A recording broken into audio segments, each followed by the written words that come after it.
Have you ever wondered if your new therapist is secretly texting your old therapist? Or if they're laughing about your sessions at happy hour? Spoiler alert, they're not. But we get why you're curious. In this video, we break down what therapists can and can't share, even with each other.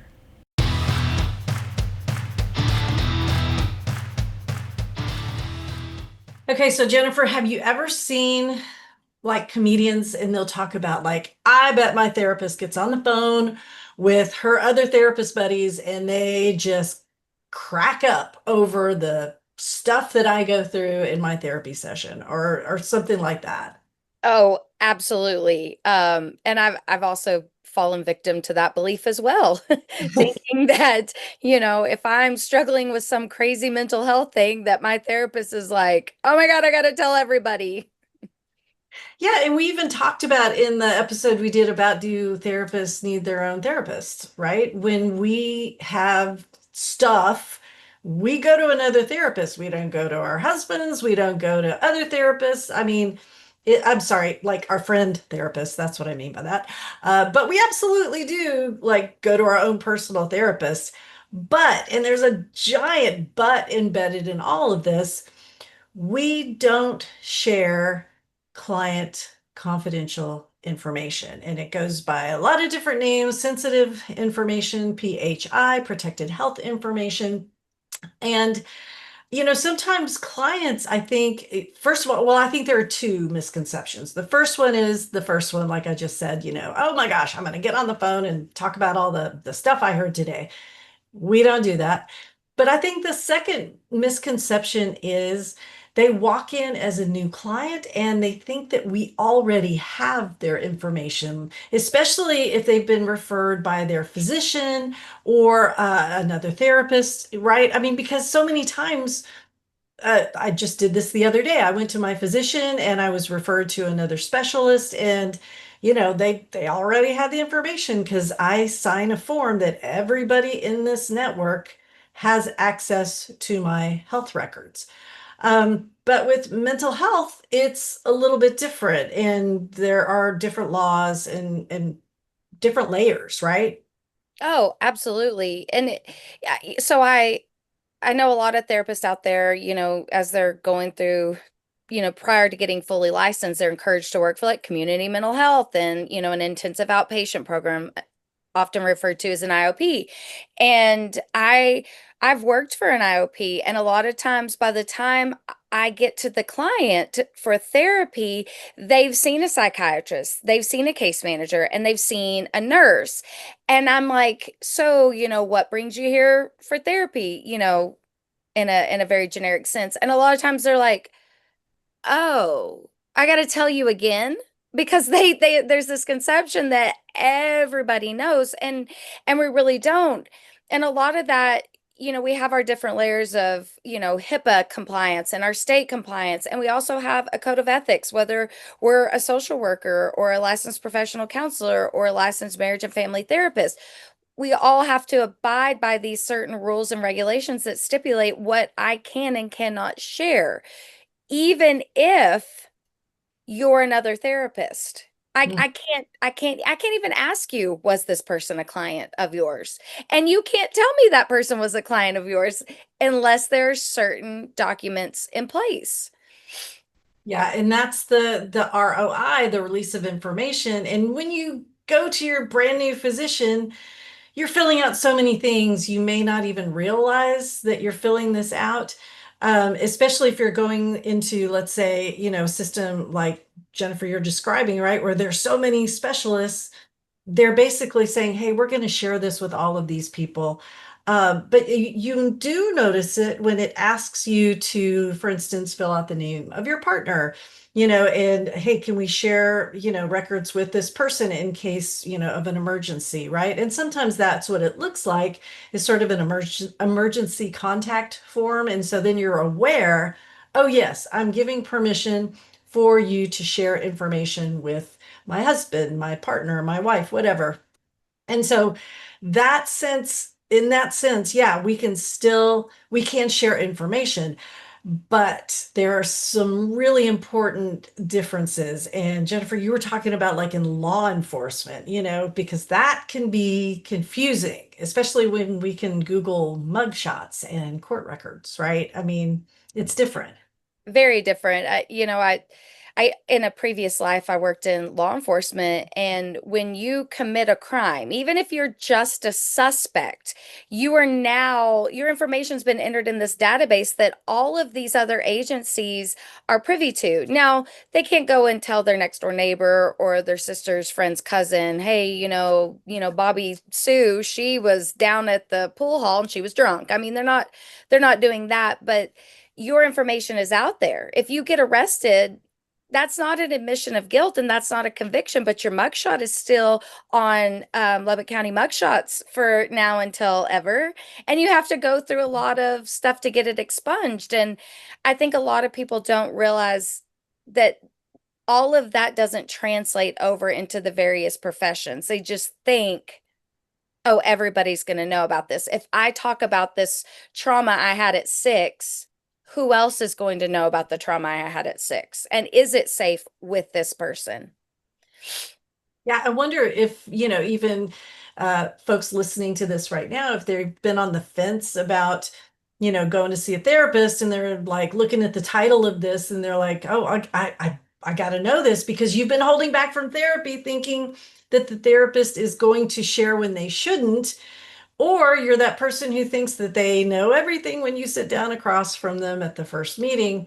It's important to understand the legal paperwork, what we must do to get your permission to share information. So, going back to the legal system, and when we get a subpoena, it's like, okay, the legal system's involved, kind of all bets are off. We have to comply with the subpoena.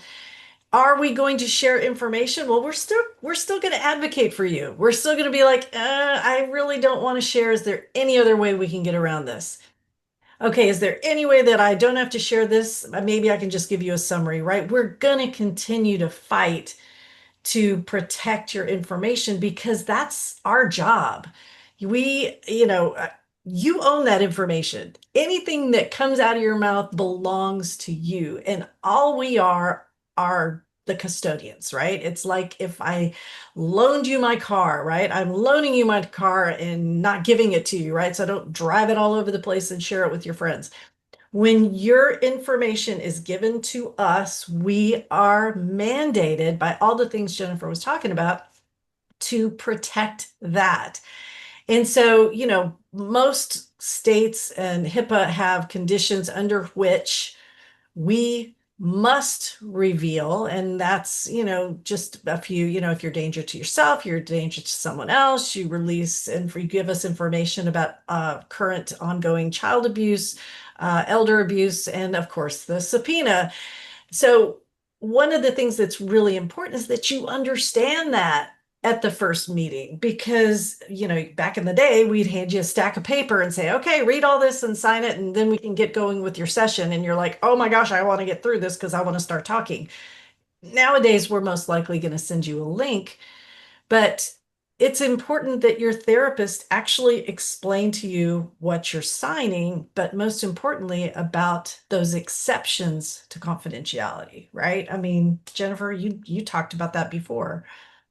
Oh, absolutely. And it goes to say that it is a lot of paperwork. And if Mhm. you are going in for your first session, whether it's a virtual session or you're face to face with your new therapist, they should be taking the time to go through each of those documents, especially the portion that covers what information is shared, not shared, and in the event it could be shared, and really making sure you understand that. And so, if you've ever been to therapy and your therapist didn't do that, I empower you the next time to ask those questions because it is so important that you know and understand what that process is. It's your therapy. It's about you. You are the focus.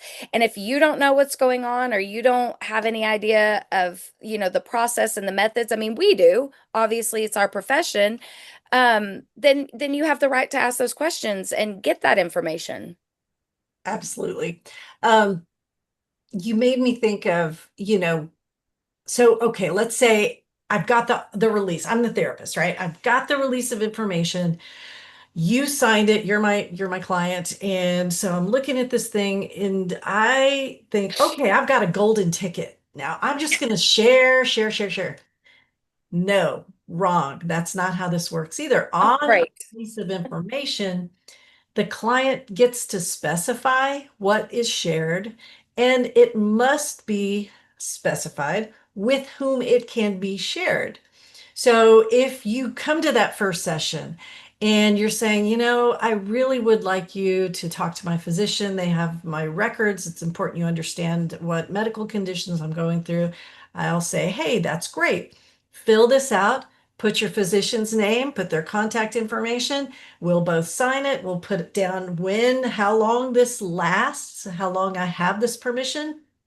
But wait, there's more. I don't just get on the phone with your physician and start spilling my guts about our sessions. I still am the custodian. And so, even if you didn't put down, hey, I don't want you to talk about my childhood with my physician, if the physician is sharing information, I'm not going to talk about things that are irrelevant to our conversation, right? It's not a blank check. It's not just, yeah, I don't even know what to say. Blank check is the best word, right? I'm not just going to spill my guts and talk about everything. In fact, if I'm a really, really prudent, good therapist, I'm going to wait to hear, okay, at physician, do you have any questions for me? And the physician, if they're a good physician, will say, hey, do you have any questions for me? Because that's what we're doing. We're trying to piece together a picture of you and something that's useful. And kind of I want to loop back around. So let's say we get the subpoena or we get a release of information or something comes to us and we're like, okay, I feel like I really need to contact Jennifer, you're my client. I really need to contact your previous therapist to talk about some information. Are you okay with that? And then you say, yeah, I'm okay. We fill out the paperwork. I'm going to talk with you first. Like, here's what I want to talk about. Is that okay with you? And I'm not, again, just not going to take this hall pass, this blank check, and be like, all right, here we go. We're going to break it down, grab your coffee, we're going to just, let's hash this out. No, Spill the tea. right, no, it's not that, right? It is a quick conversation in most cases, and it's very much to the point and you get to tell me what you want discussed. And I know you may think, okay, but I'm not the expert. Yes, you are. You are the expert. It's your information. And if I think I need clarity, if I come back from that conversation, I'm like, I still need to talk to them again. It would be so helpful if I could talk about this thing that happened to you when you were 12. If you say no, then I'm like, all right, good to go. If you say yes, then we'll meet again. We'll continue to process that. You have so much power here, clients. It's really important that you know that, especially if you're not a client and you're hesitant to go to therapy. It's really important that you know this, right? Very much so. I like that you talked about it's not free reign. And we don't, you know, going back to my previous occupation in law enforcement, I learned very early on that we are not consumers, we are products. And so, as a clinician, it is my responsibility to not treat my client like a product, to treat my client as a human with thoughts and feelings and experiences. And part of that is not, even not intentionally sharing stuff that could be misused to the detriment of my client. Which brings me to social media, right? I mean, holy moly. Social media, and Jennifer and I are on the socials a lot because we're always looking for threads with mental health providers. We want to answer questions. We want to do exactly what we do here, but we love the interaction. We love helping out. But here's what we see, especially in mental health referral groups, which tend to be closed. You got to answer questions. They're really good admins. But if you have a post, counselor, I'm talking to you, that starts with, I have a client who, dot, dot, dot, stop. Just stop. Even if you are being a really good therapist and you want to get additional help for your client, or perhaps you're retiring or moving away, and you're trying to get your client some additional help so that they transition to a new therapist, stop before you start revealing information in that thread. You don't know if this is a small town, and the information that you're revealing, especially, I mean, I read one last week and it was like, this person is this age, they are this gender, and oh, by the way, they're a veteran, and oh, by the way, they suffer with this illness and utilize these services. I mean, with every single word this therapist was putting in the thread, someone who was in that small town could probably know who that was. And this is the thing. Now I'm talking to you, general public. Your protected health information isn't just your name, your phone number, your address, blah, blah, blah. Your protected health information is any identifying information, right? So, if I thought about like when Dr. Phil saw Britney Spears, well, first of all, he actually said he saw Britney Spears, but he wasn't licensed at the time. But anyway, it was still The whole thing. problematic. Yeah. So even if he had not said Britney Spears' name, instead he had said, I saw a blonde pop star in her mid-30s who used to be on Mickey's Clubhouse, Disney Channel, and she wore a yellow boa constrictor at one of her concerts. I mean, all of a sudden we'd be all going, okay, we totally know who this is. That's what I'm talking about. You, therapist, talking to you, revealing protected health information in these threads. I mean, it's like Jennifer said, we are the product. There are bots, there are people scouring this information in order to put more stuff in your feed, get more things targeted to whatever. I mean, it's just not a secure place. And it's definitely not HIPAA compliant or ROI compliant. Yes, that's the word I'm looking for. So yeah. I I heard an example in grad school that was said that basically if your client could read it Mm, and think it was about them, then that was too much information. Even if it wasn't, like even if they put like I'm looking for a therapist for a female with anxiety and depression, suffering the loss of a parent, takes Blue Cross Blue Shield insurance. Well, that could be a lot of people. But if I read that and I'm the client and I thought that that was about me, that is enough for a counselor to have blurred those ethical boundaries. right. And don't forget, most of you have your name on, I mean, right? It's just very, very, very dicey. And I love these groups. Don't get me wrong. I love therapists helping therapists. And we even host a thread in the Texas Counselors Creating Badass Businesses group called ISO, in search of. But it's easy to put in search of a therapist in the Frisco area who takes Blue Cross Blue Shield and specializes in something, something, Yeah, right? you don't even have to say, I need a therapist. It specializes in anxiety and depression and works with teens. Yep. And that's how we want you to do it. And if you do need an ROI, which you all do, I shouldn't have said if. Everybody listening to this who's a therapist seeing clients, you need an ROI. In addition to the paperwork explaining the exceptions to confidentiality and how do you build an ROI? Well, we're going to bring in our friend ChatGPT, and I'm going to put on my glasses so I can see my other monitor. So you can ask ChatGPT to help you construct a release of information. Please don't go to an attorney. Please don't spend a lot of money on this. I mean, you can go to groups like ours. We give these things away. And if you really are anxious about it, of course, you can have an attorney check it.